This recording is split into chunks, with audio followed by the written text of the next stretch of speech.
একটা কর্মী ভাড়াটিয়া করি নাই, আমরা কোনো ভাড়াটিয়া কর্মী আনি নাই।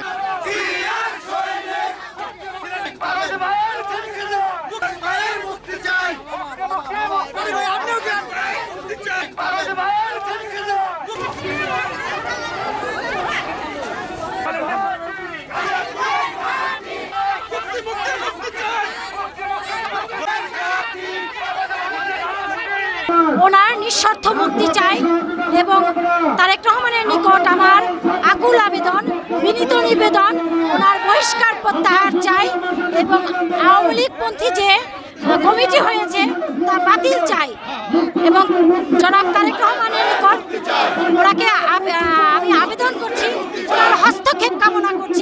আজকে আমাদের হৃদয়ে রক্তক্ষরণ নয়, যিনি আন্দোলন করেছেন, যিনি সংগ্রাম করেছেন গণতন্ত্রের জন্য, আজকে তাকে কোন ইশারায় বন্দী করা হয়েছে আমরা জানি না।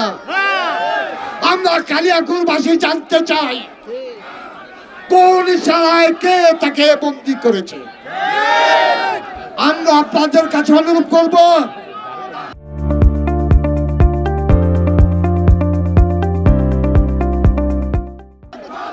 অনুরোধ করব আজকে স্বতঃস্ফূর্তভাবে এই সমাবেশে অংশগ্রহণ করেছেন।